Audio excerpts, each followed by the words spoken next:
ഏറ്റവും അധികം തരം താഴ്ത്തപ്പെട്ട നടിയാണ് കാവ്യ. വേണ്ട രീതിയിൽ അംഗീകരിക്കപ്പെട്ടിട്ടില്ല. കാവ്യയെക്കുറിച്ച് പൃഥ്വിരാജ് പറഞ്ഞത്. അഭിനയത്തിൽ നിന്ന് ഇപ്പോൾ പൂർണ്ണമായും അകന്നു നിൽക്കുകയാണെങ്കിലും കാവ്യ മാധവൻ എന്ന നടിയെ പെട്ടെന്നൊന്നും മലയാളികൾക്ക് മറക്കാൻ സാധിക്കില്ല. ഒരു കാലത്ത് മലയാള സിനിമയുടെ മുഖമായിരുന്നു കാവ്യ.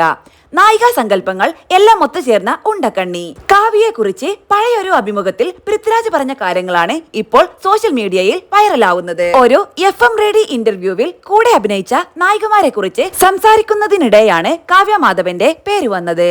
ഏറ്റവും അധികം തരം താഴ്ത്തപ്പെട്ട നടിയാണ് കാവ്യ മാധവൻ എന്ന് പൃഥ്വിരാജ് പറഞ്ഞു. കാവ്യയെ മലയാളികൾ കണ്ടിരിക്കുന്നത് അയൽവക്കത്തെ പെൺകുട്ടി, നാടൻ പെൺകുട്ടി എന്നിങ്ങനെയുള്ള നിലയിലാണ്. പക്ഷേ കാവ്യ ഇന്ത്യ കണ്ടിട്ടുള്ള ഏറ്റവും നല്ല നടിമാരിൽ ഒരാളാണെന്നാണ് ഞാൻ വിശ്വസിക്കുന്നത് എന്ന് പൃഥ്വിരാജ് പറഞ്ഞു. കാവ്യയെ വേണ്ട രീതിയിൽ ഉപയോഗിക്കാൻ ചുരുക്കം ചില സിനിമകൾ മാത്രമേ സാധിച്ചിട്ടുള്ളൂ. അതിലൊരു സിനിമ ഞാൻ അഭിനയിച്ചിട്ടുള്ള വാസ്തവമാണെന്നാണ് എന്റെ നിഗമനം. അതിൽ കാവ്യയുടെ വേഷം, സ്ക്രീൻ ടൈം വളരെ ചെറുതായിരിക്കാം.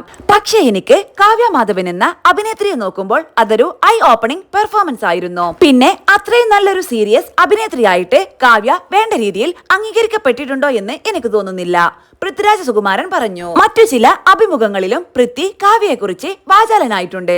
കരിയറിന്റെ തുടക്കത്തിൽ തന്നെ ഒരുപാട് സഹായിച്ച നടിയാണ് കാവ്യ എന്ന് പൃഥ്വി ഒരിക്കൽ പറഞ്ഞിരുന്നു. വളരെ ഡൈനാമിക് ആയ കോസ്റ്റാറാണ് കാവ്യ. പ്രായത്തിൽ എന്നേക്കാൾ ഇളയതാണെങ്കിലും സിനിമയിൽ എന്നേക്കാൾ പരിചയസമ്പത്തുണ്ട്. അനന്തഭദ്രം, ക്ലാസ്മേറ്റ്സ്, വാസ്തവം, കഥ, കങ്കാരു എന്നിങ്ങനെ ഒത്തിരി ചിത്രങ്ങളിൽ കാവ്യയും പൃഥ്വിരാജും ഒന്നിച്ചഭിനയിച്ചിട്ടുണ്ട്.